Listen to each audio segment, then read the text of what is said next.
Excellent to see people filtering in. So this will be my final introduction, and then I will go on mute and David, let you run the show with everyone else. But for those that are coming in, welcome to the webinar. I appreciate your attendance, and we'll get started in about another minute or so to let folks filter in and get settled. So I am now going to drop off video and turn it over to David. Hello, everyone. Welcome to our webinar, Teaching English Online. As Marcus said, we're going to let everybody kind of filter in real quick. I was just putting in the chat. If everyone could go into the chat, put your name and what school you're at. And then also there's 3 emojis up there. Put an emoji. So if you're currently using Harmonize in one of your classes, put a heart beside of your name.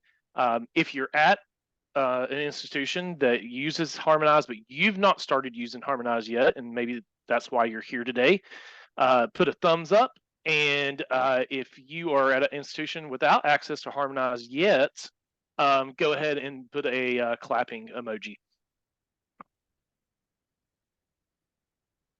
All right, got those coming in. All right, Aaron, hey. It's my school. I was just getting ready to say the same thing. Hi, Aaron.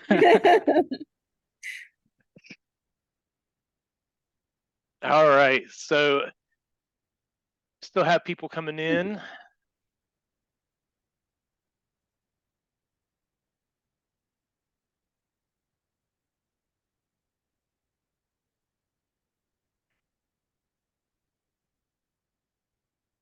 And while we're doing that, I'm also going to go ahead and also share a link with everyone. We're going to use a Padlet today to share ideas. And I'll go over that more here in just a second. But I'll go ahead and put that link in for you guys to pull that up if you'd like.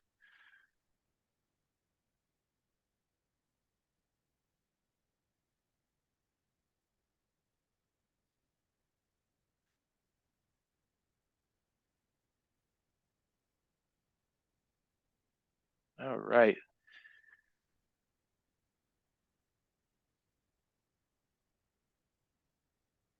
So we're about 2 after, so we'll go ahead and get started. I'm sure more people will be coming in, and that's okay. We are recording today. And just to also mention that this is a first in a series of webinars. So we're hoping to do a complete series that will highlight different subject areas so that instructors can access this in the future. So it will be available on the Harmonized Learning website. And you can go and be able to access that if you have a new person who's coming on at your school and they're saying, well, how do I use this Harmonized tool? They'll be able to go and access that video and see exactly what you're seeing today. First up, I'd like to thank and introduce our presenters today. We have Dr. Gina Terry, the Associate Professor of English at Germanna Community College in Virginia. And we also have Dr. Samantha Lay, English instructor of language and literature at Meridian College down in Mississippi. Thank you both for joining us today. Thank you for having us. Thank you. Jump in with a quick note on logistics. I will be in the chat. I will be in the QA. So if you have any questions, put them in the chat, put them in the QA, and I will do my best to slide them into the conversation so you can have your questions and comments added and answered. Awesome. Thank you so much, Marcus. I'm going to go ahead and share my screen here and kind of go over if anyone does have the Padlet open already. So just a nice little appreciation from Marcus. He said that I could give away some gift cards to Starbucks today. So what we're going to do is randomly pick about 10 different people who put their ideas into the Padlet. And after the webinar sometime today, tomorrow, sometime, we'll randomly pick 10 people and send out some gift cards. But in the Padlet, got some instruction ideas as an area here, discussion ideas, assignment ideas. So it also has some links to some resources that Dr. Terry and Dr. Lay was so generous to share with us all. But if you have any ideas, if you want to share something that you've done in your class, please, by all means, add to this Padlet. If you are at a school that currently uses or you're currently using Harmonize, I also put a section in here for feature requests. Marcus is very big on looking to our clients to be able to figure out where we're going next for a lot of things. So if you'd like to maybe say, hey, I really like this Harmonize, and this is one thing I wish it could do. Always put that out to us because we love hearing those suggestions. And if it makes sense, we do it. So, all right. I think that's all the housekeeping notes we got. Marcus is going to be there monitoring, so please ask away any questions that come up while we're talking. But Dr. Lay, Dr. Terry, we're going to jump into this real quick. And I guess first, how about we I know I introduced you, but could you introduce yourself a little bit more? Just let us know who you are and anything that we might want to know about you. Well, I'll start. I've been teaching. I've taught everything from the junior high, high school, community college, 4-year tier 1 research university, and 4-year small regional university, and 2 different community colleges. So I have a wide range of experience, and with a lot of first generation college students, and with college students who have varying degrees of experience writing in high school, which I think that's probably true for most of us. And so sometimes learning to start from the bottom has been very beneficial for me. So that's kind of my experience. Awesome. Dr. Terry? Right, I'm Gina Terry. I also have a wide range of teaching background. I've done everything from middle school to Research 1 to 4-year liberal arts, community college. And during the 2021 adventure that I was teaching high school. So I wish I had Harmonize for that. I'm back at community college and I love it, but as Dr. Lay was saying, a variety of writers, and I find the most success if I can kind of approach writing in a variety of ways. And I've had some great success with Harmonize. And again, I think so often, oh my gosh, I wish I had these tools in 2020, 2021. So better late than never, right? Yes. Yeah. Well, awesome. So I've got to meet with both of you a couple of times now, and we went over some of the things you're doing in Harmonize and planned the webinar. I've just been taken aback by how creative and innovative you both have been. I wanted to start out maybe with a little bit of a discussion around the instructions for your assignments, because these are very detailed instructions and they're very open-ended. They get the students engaged. If you guys want to start maybe explaining a little bit about your method behind how you form those instructions and how you go about forming those assignments. I try to be as detailed as possible, because I've found that if students can manage to misunderstand, they will, and they can be genius at it. And so I just find that the more precise I am, to where I'll try to almost leave no room for questions in my discussion, or in my directions, forgive me, especially because it's online, so that students understand exactly step by step what they need to do. And I have found that very helpful. I think using, as you mentioned, step by step, using bullet points, labels, headers, etc., but also justifying why they're there in the first place. Like, why are you doing this poll? Why am I asking you to annotate? What am I asking of you? So thinking of Bloom's taxonomy, thinking of course objectives. I try to build it into my instructions for Harmonize assignments, that this is why you're here. It's not just another introduction. I'm trying to get you to use descriptive language, or whatever the assignment may be, is to justify its existence in the first place. Yeah, good point. Awesome. Now, I know that we have had this conversation. Well, you have used some of our tools available in Harmonize to help do that creative process of getting the assignments instructions built up. Can you guys talk a little bit about that? I've used the combination of the ChatGPT within Harmonize, and then regular ChatGPT outside, and copied and pasted that into my harmonized discussion. For literature in particular, my online World Lit class, I have found the discussion questions over a piece of literature that ChatGPT outside works better, that's not tagged by Bloom. It just covers more variety of what I'm looking for in particular, and then I add whatever questions I still need to. But for writing in particular, the Blooms is more helpful. And especially in terms of starting them at a more base level and then growing over the course of the semester with higher and higher kinds of learning. Yeah, and just to make sure everyone understands, so I'm sharing my screen, and so this would be our generate prompt feature. So we actually have Blooms built in to Harmonize. So if you came in and you wanted something on a complexity level 1, you could choose that, and then put just a simple sentence in here for it to give you an idea of what instructions you want to give out to the students. Would either one of you like to give me maybe a sample sentence to demonstrate? I just have this is a quick one on thesis statements. Look at the following thesis statements. Determine which one is weak. Then explain how it could be revised. Explain how it could be revised to meet the criteria of a strong, well-developed thesis statement. And obviously, I've already gone over thesis statements with them, so they know what it looks like. And then now it's them determining. And so now, yeah, let's show what it looks like at level 1 versus, and I know there are no statements there yet.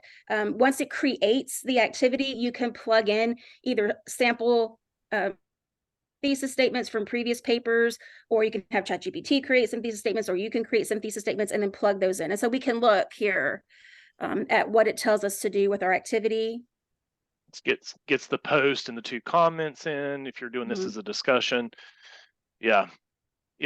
And of course, you don't have to use this like you just said. You can add it, but then modify it. Another thing we were just talking about right before we started the webinar was taking your existing instructions and putting in here and have them analyze that.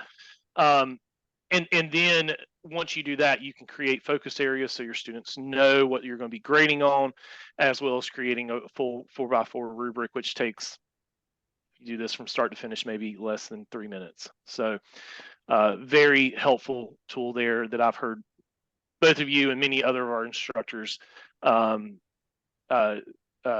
say how much they're loving this new tool. And I just saw a comment come through that can we create a rubric? I'm going to show you that real quick. So this is analyzing. Real quick, David, I got the thing done you guys asked me to do, which is I actually took, for those that aren't familiar with Blooms, I took one of the thesis statements and I put it in a Google Doc that generated at each of the Blooms levels. So if you're not familiar with Blooms, it's really about where your students coming from. Like, are they brand new to the information, or are they like mastering it and they're ready to start creating new work with it? And so I generated one at each of those levels and I put it under the links section of this Padlet. Right at the top, examples of an assignment at different Blooms levels. So you can take a look at that if you're not familiar with it, and just get a feel for like the different types of assignments and think about them after the fact, so that you can then, so even if you're not going to use the AI or use ChatGPT directly to be able to generate your instructions, thinking about that, what is appropriate for my students and how do I structure an activity, can be super helpful. Yes. Yeah, and it takes, because it's so fast, you can input your directions and have it create on whichever, on just say on level 1 Blooms, and then if you're like, oh, I want them to do something more, you can just regenerate and or change it and just test out each level of Blooms to see what's closest to what you want your students to do at that point. Yeah, because it's so fast, thankfully. And you can see here how quickly it analyzed the instructions, and it came up with 4 focus areas for you to grade on, so the students know what you're going to be grading on. And then you just hit next and generate full rubric, and now you're going to get that 4x4 rubric to be able to grade within your LMS. And I like too that you can customize it. So like the screen you just had previously, you're not locked in to what ChatGPT thinks it needs to be, you can go in and then personalize it. And then even on the right, you've got the little pen tool, so you can edit it if the wording's not quite right. Sometimes I find the AI gets it really close, but not quite. And I need to go in and kind of personalize it a little bit more.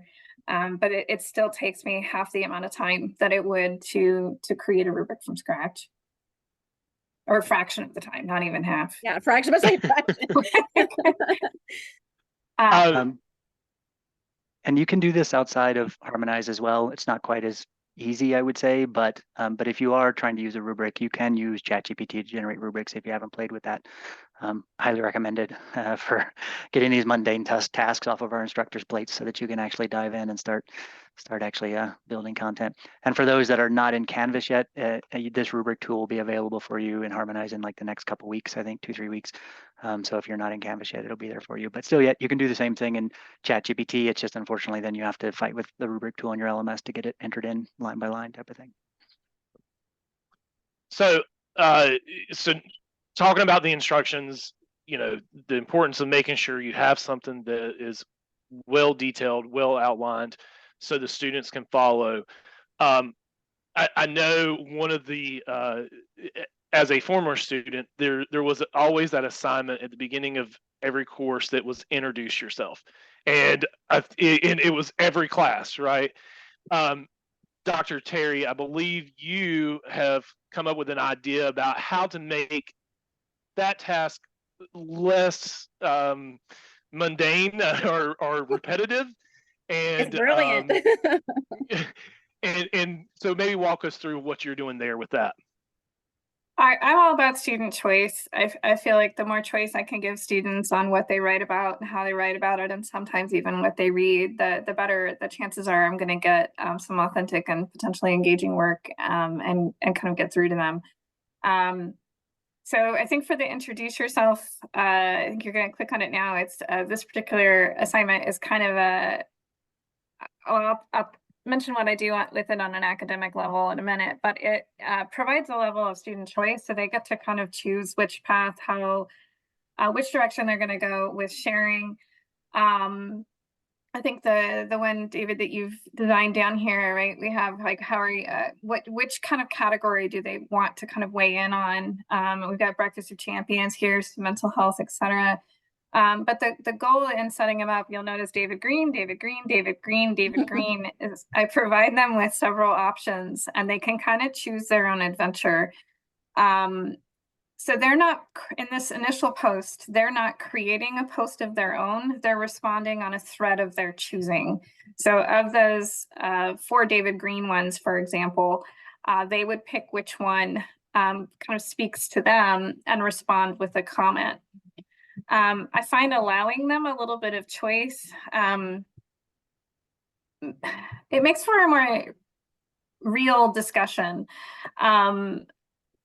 And it also makes, if it's a larger class, I mean, my classes aren't terribly large, but it still kind of allows more small group discussion and conversation. So I love it for introductions. And then I'll talk in a minute about how I use it a little bit later on for academic work. But I don't know if you want to click on one, David, and show them what it looks like once it starts threading. Yep. Yes, and you don't have to read the same thing over and over again, because you can start telling I don't know what everybody's institutions are like, but at our institution, we are supposed to, every class is supposed to start with a discussion, introduction discussion thread. So they're tired of this. They can copy and paste from class to class. This also requires them to think about what I'm asking them.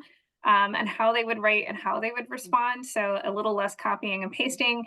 And it gives me a nice snapshot into their writing abilities, right? What they're at and who they sound like in their writing.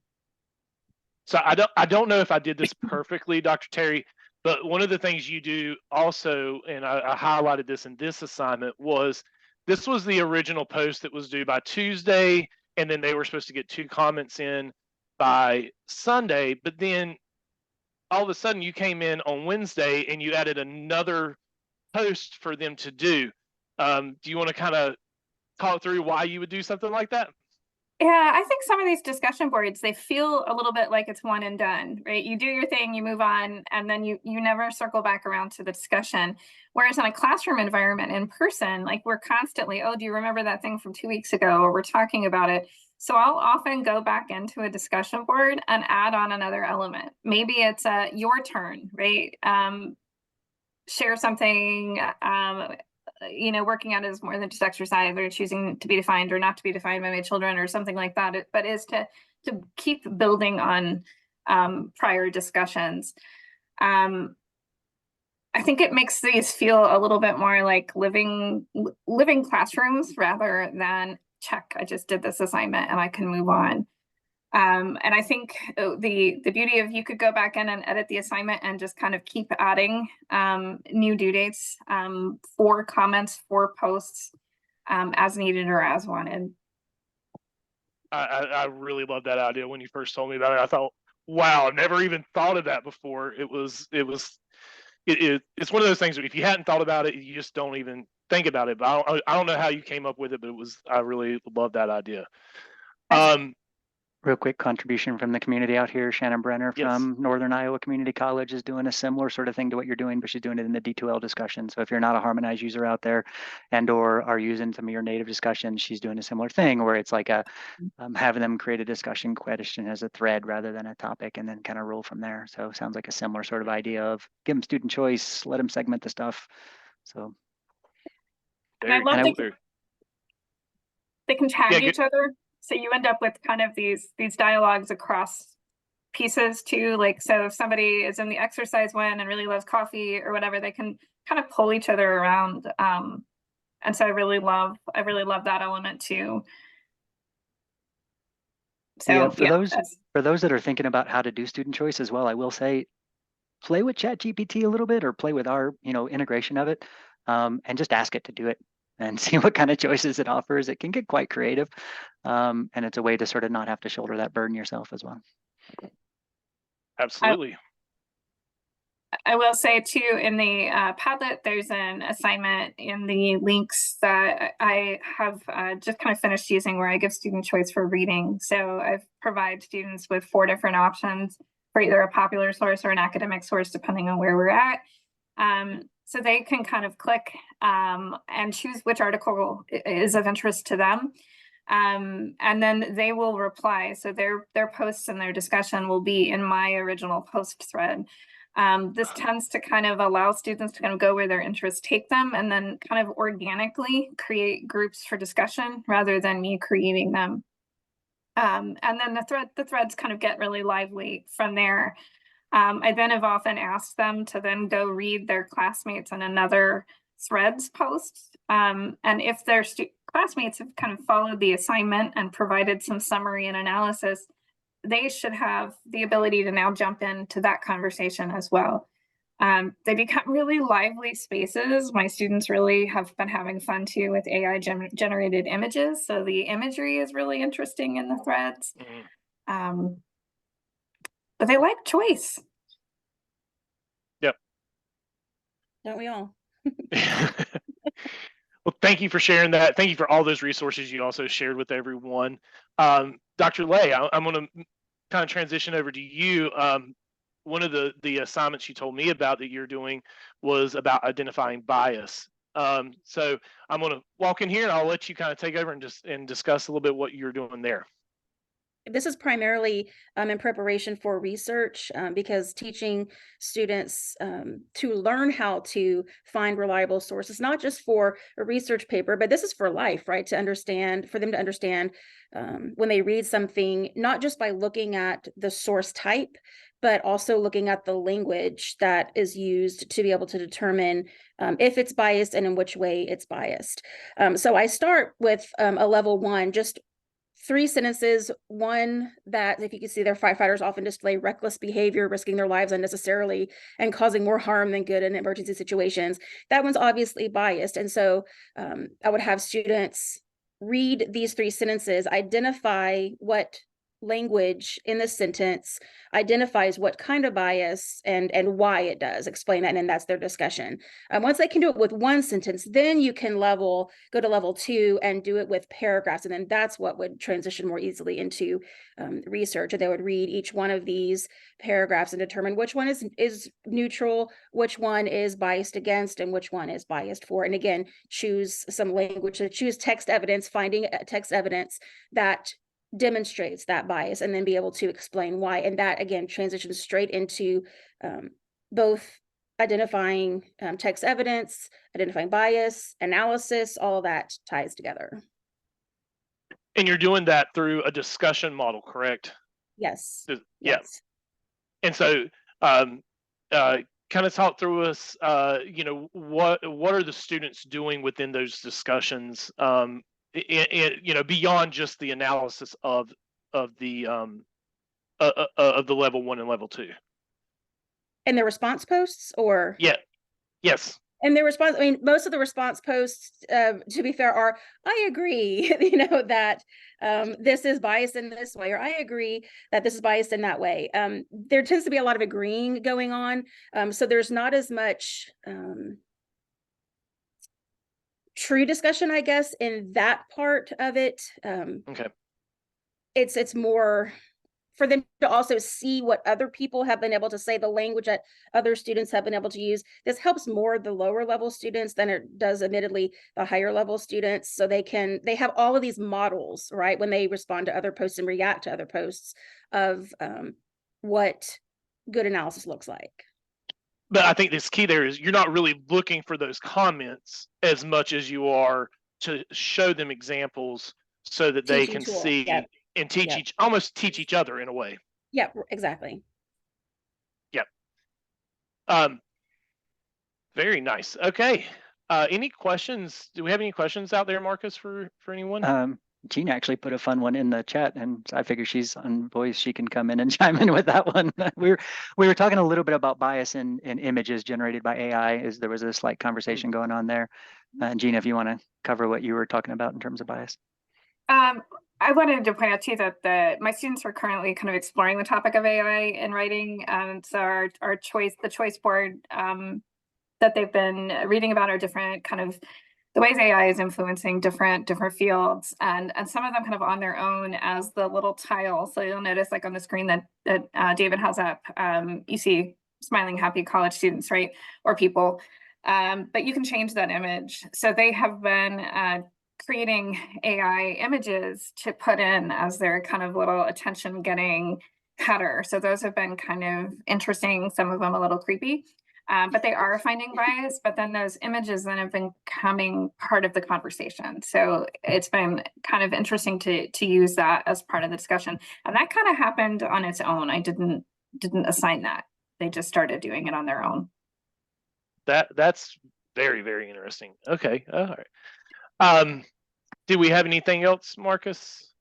So far, no. I'm trying to scan. There's a lot of stuff going on in the Padlet. So as a reminder, throw stuff out in the Padlet, and I'm trying to do my best to read that as well. But then there are resources that are everyone can use after the fact. And if I'm not wrong, like all of your prompts are actually in these links in the link section. Is that correct? Yes. The two Google Docs. So if you like these examples that they're using, they're in the Padlet as well under the link section for the outlines of both sections. Yep. So Dr. Terry, the next thing I want to show is your reading assignment. So you have the students, you give them a reading assignment to read a passage or some type of reading material. And you said you were giving them quizzes to make sure they read the material, and then you've changed that. So give me a little bit about what you've done there. All right. Reading quizzes are, they just, they feel performative. They feel punitive. I just don't care for them anymore. And I've been trying to come up with ways to kind of recreate classroom discussion in online spaces, kind of that engagement with the text, particularly as texts get harder to read. And I love the kind of the social nature of the harmonized annotations. You can do annotation in Canvas. Canvas has an annotation tool, but it's not social. So what I do, and I think it's in the Google Doc and the instructions, I kind of do a couple different things. Sometimes I want to see what they can find on their own. So it'll be just here are some things to look for, go in and create some annotations. And this is what it looks like when students start annotating. I think David went through and created some To Kill a Mockingbird text, right? You can highlight, you can pinpoint, and then you can comment on the side. So I'm asking for that annotation. I'm not looking for just the highlights. I want them to engage with the text. Then they can go in and tag each other and respond. So to give you kind of an idea of what this might look like, at the beginning of the semester, I often teach Gloria Anzaldua's How to Tame a Wild Tongue. And I give them, here are some things I want you to look for, and kind of go through, see if you can find it, highlight where you find it, what do you think this is doing in the text? So I kind of guide them through what I want them to find and talk about. As the semester progresses, I back off a little bit and I might say, hey, group one, go in and find some symbolism in this short story, or trace a line of reasoning, see what you can find, and talk through it as you find it. So it becomes, they become more living texts, and the discussion is happening, you know, on the screen rather than in class, but it gets really interesting. Sometimes they don't agree with an assessment. Sometimes they have questions for me or for each other on what they've said. And again, coming back to the instructions, I provide guidelines. Here's how short or how long I'd like your annotations to be. Remember, here's what we're looking for. To kind of teach them how do you engage with the text and what does that look like. And I just love this tool. So Maureen Groom actually had a similar sort of just keeping it in that explicit notion of requiring your students to actually do what you want them to do. You know, make sure that you're doing minimum 3-sentence complimenting on a post or commenting on a post or whatever it is, so that you're actually being explicit. So she put that out in the Padlet as a good reminder as well. excellent. I'd also, one other thing real quick, I was just going to say, for those that don't have Harmonize, I know there's some folks in here who don't have Harmonize. You can accomplish this same thing with a couple different tools. Hypothesis and Perusal are competitors that do this, as well as if you don't have any of those, you can accomplish the same thing with a Google Doc. It's just kind of a question of how much headache you want to take on, but the same commenting features exist in Google Docs, and you can create a doc that is comment only. So don't feel hamstrung if you don't yet have Harmonize. You can accomplish these things as well. I also wanted to add too, I love that they can tag me into it. So if there's something in the text that is puzzling for them or hard for them, they can pull me in, and then I get a little announcement thing, right? That they've mentioned my name, and then I can go in and find and kind of work them through it if it's a difficult passage, or kind of weigh in as well. So I love that feature as well. And I think it works better than a reading quiz. That's just my opinion, because I can see them reading and engaging. I was thinking about this actually last night, Dr. Terry, is if you're trying to accomplish, you know, a reading quiz and a discussion in 1 week, you could actually consolidate that down into one element instead of having 2 different elements as well. That it's almost more efficient that way too. Right. Yeah. Transition over to Dr. Lay's next example. I wanted to point out before she started talking about this, that you do have the ability to use all of the tools as the instructor that the students have. And so you can add images to your instructions. You can add a video. I know a lot of instructors like to record themselves to give the instructions by video and then also by text. But all of that's available in Harmonize. Do either of you find that to be beneficial whenever you use those, or what are your thoughts about that?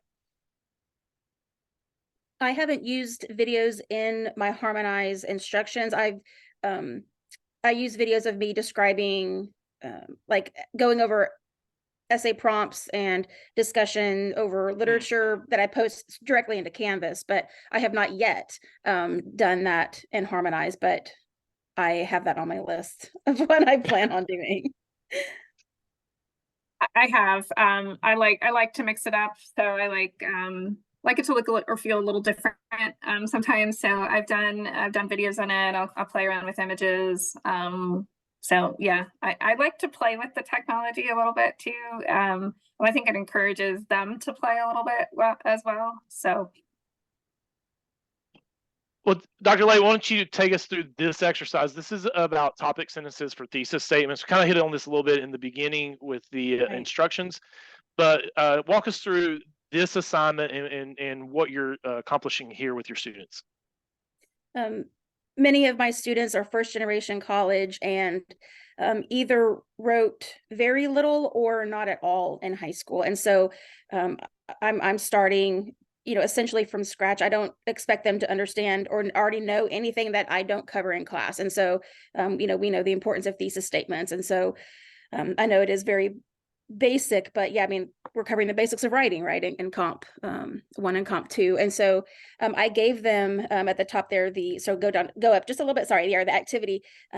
This is the essay prompt overall. And then this is what Harmonize, the chat version, and ChatGPT, within Harmonize created. I created that activity. That's one of our papers. And then they read through the possible topic sentences so they can then see what a good topic sentence for that particular paper looks like, or thesis statement, forgive me, I said topic sentence. And here I have the sample thesis statement, and then they determine which one of those topic sentences would fit with that thesis statement, because sometimes their topic sentences don't match. There aren't elements of their thesis statement. And so having this kind of exercise shows them that connection and the webbing and the links between all of their topic sentences and their thesis statement.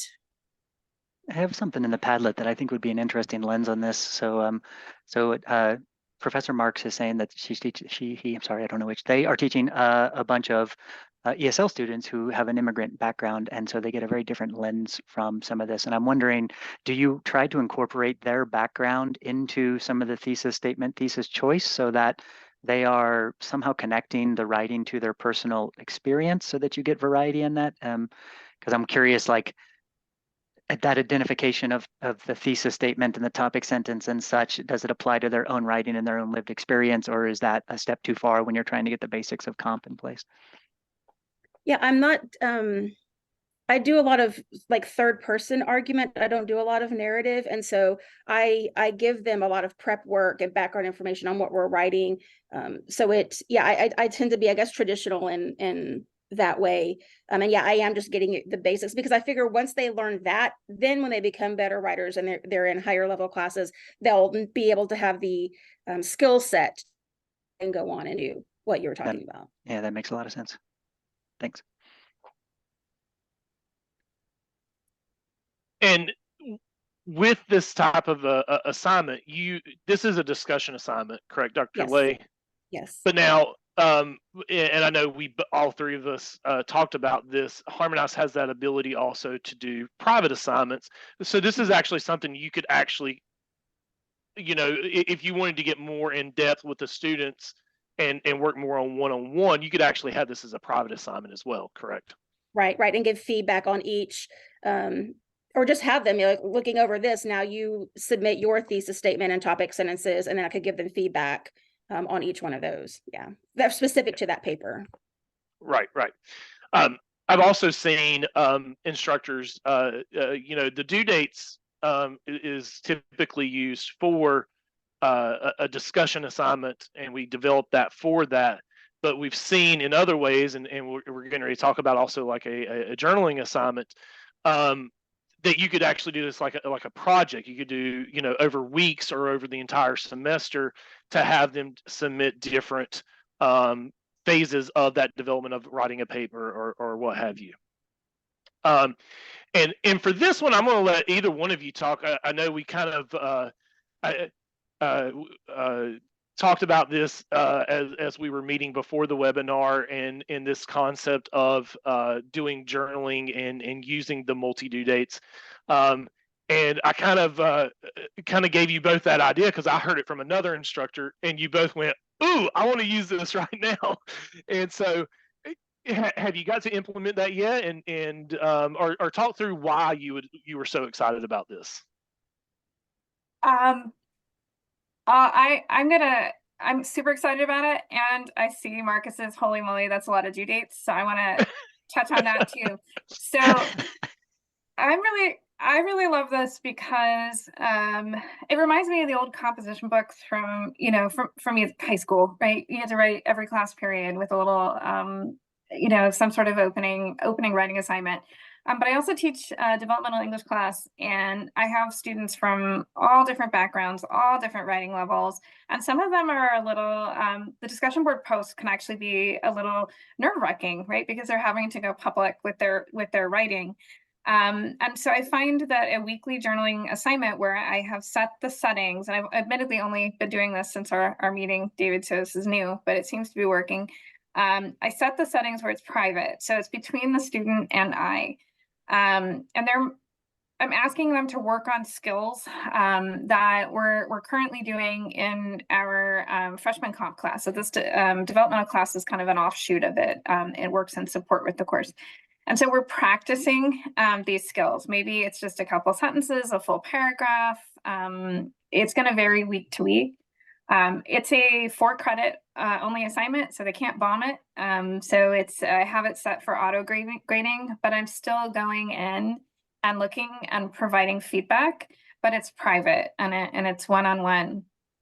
And it's also been a place for them to ask me questions. So like if they didn't get it, but they were afraid to ask in front of their peers, they now have a spot to engage with me. Now on the due date post, what I'm doing with that is I just keep adding due dates. So I put the final date. Maureen, yes. But other people usually, couldn't see Maureen's question, so because it only okay. came to hosts, but is that time Sorry consuming about to that. do the one-on-ones? Yes, it is time consuming. I'll respond to that too. So what I do is the final due date is the end of the semester. So I put in the Canvas settings for assignment settings. The final due date is the end of the semester. And then I update as we go along with post by post. So I might be doing, and Maureen asked in the comments if it's time consuming, I might not do this every week. It's really depending on what skills I'm trying to develop and what I need to see from them. But it's also creating a record for them because they can go back in, you know, and say, oh, on March 10th, I did this, and I can now pull that and maybe use that as an idea for my paper, right? It becomes a written record of their work all semester that they can go back and find as well. So I'm still experimenting with it. But I'm enjoying it. Sorry, I said holy moly to all your due dates. That just came up and I was like, well, that may be the most due dates I've ever seen on a discussion board. Wait, you got to add them periodically. Dr. Lady, did you want to add anything to that? No, I have not yet used the journaling. I just got back from a conference, and so I haven't been able to do any of that. But it's something that I plan on doing. All right. Well, I think we got time maybe for one more example here. We'll go through. And Dr. Lade, this was the evaluating the reliability of sources. I really like this one because you included links, and I know that with Harmonize, we're able to display those links. And I feel like with, you know, when you have that visual cue, that really helps a lot of times for students. It's not just a series of letters and numbers that they're clicking on. They get to see that preview of that link of what they're getting to click on. Walk us through this assignment and tell us a little bit more about it. This is again connected to prepping them for research because so many of my students have never written a research paper before, and they're very nervous about it. And so doing some discussions that are just, I start easing them into it pretty early. And they also take a paper they've already written and revise it, adding research to it. So they're not starting from scratch to write this research paper. That gives us a lot more time to focus on the elements of research. But this is again about, it's not just a skill they need for school and for a research paper, it's a skill that they need for their whole life. Anytime they read anything, to pay attention. Is this a blog? Is this from, is it a, a EDU website? Is this, what kind of source does this come from? Is it a magazine? Is it a popular magazine? Is it a journal? Is it a peer-reviewed journal? And so again, we've gone through the criteria for each of these kinds of sources beforehand, and then they look at these sources so that they can know, oh, this is a blog post, forget it, I'm not even going to look at this. Depending on, I mean, that might work for a particular kind of assignment, but for a research paper, when we're trying to gather facts, right, and credibility, then we're not, obviously, we can just scrap something like a blog post or Yahoo Answers, which sometimes comes up. And so, yeah, it really helps them immediately begin to filter through to find a strong source. Wait, are you saying Reddit is not a strong source? I Yep. was quite clear. Everything on Reddit was true. I was sure. It's entertaining for sure, but yeah, I'm not going to get published in any kind of academic journal if my sources came from Reddit. Yeah. One thing I noticed when I was recreating, and of course, I'm showing you examples today because we don't want to share students' personal information. So I went in and recreated these examples. But as I was doing that, it seemed like this was like an assignment that you added a discussion element to it, which is so much more realistic to what you feel in class, right? Like this, that you don't usually just say, okay, today we're going to have a discussion and that's the entire class. It's usually discussion that's related to an assignment. And I feel like with all of your examples, it was the initial post that the students are doing, that's your assignment, and then the discussion was following afterwards, which was more organic and more holistic to what you see in the classroom. Right. On the holistic front, Devin Dotson from NMSU put out in the Padlet a lot of details on this that you can read there, but talking about how he uses the Socratic method. So he's backed away from some of the initial response required type of thing, and is having his students really focus on the Socratic method, which does require more of a rubric to analyze and I think a little more effort, but I think is also super cool. So if you want to see some descriptions of that, it's under the discussion ideas in the Padlet as well. And also private journaling, if you're in D2L, it came out in the chat that D2L actually offers a private journal. Shannon Brenner offered that up. So if you're using D2L, you can do a private journal there as well. And one other thing I'll point out real quick, I know that Dr. Terry, you had said you like to use polling a lot for conversation starters. Now we have a couple ways to offer that within Harmonize. And of course, there's other polling tools out there as well. Can you speak a little bit about that and why you use the polling and how you use it? Maybe I'll show right here. This is the standalone polling option, but you can also do this within a discussion board or an assignment. I feel like, again, they're a great way to kind of generate discussion without having it feel quite as forced. So just for an example from last semester, I had taught Frankenstein, and I had a poll where I had as options put in different videos of the creation scene, right? The big dramatic, it's alive moment. And I had students rank or poll like which one that kind of, I don't remember the parameters of the assignment specifically, but like which one kind of worked for them or they thought captured the moment, et cetera. And then I built a discussion thread kind of based on that, like why, like, you know, defend it, have a discussion about it. And they got really like kind of lively about it. They were very opinionated on which one kind of worked for them. But I was able to, like, this is perhaps a little bit more work, but I was able to kind of tailor how I worded the discussion board post based on how they had responded in the poll. So it felt a little more, I think, personalized rather than here, let me roll over this assignment that I've used in the past. But no, I'm rolling over our discussion, our classroom findings, what we are talking about. So I find the poll as a way of kind of creating that kind of personal touch, but also authenticity. And they loved the Frankenstein videos too. So I think it was fun. Very, very, very. I love all the variety that you're doing. It's not just, you know, one type of assignment. You're doing multiple different things to bring this in. I'll share you something that since the last time we talked, because I love sharing what I hear from other people. That like I said, the tools that the instructors have in Harmonize, the students have, and vice versa. And I had an instructor tell me she's encouraging her students to use polls, creating polls within the discussions and then having the other students answer those polls. That is a feature that is available in Harmonize, and using that as just as conversation starters as well. So Oh my goodness, I love that idea. I'm sorry. I haven't. I've already got an idea of how to use it next week. So thank you. there you go. Well, thank you both so much. I've not even looked. I've been so focused on hearing you two talk. I've not even looked at the Padlet, so I know Marcus has been taking a look at it, and I'm looking at it right now. Wow, a lot of conversation here. This is awesome. Hopefully, everyone got some really great stuff out of this. Do we have any final questions, Marcus?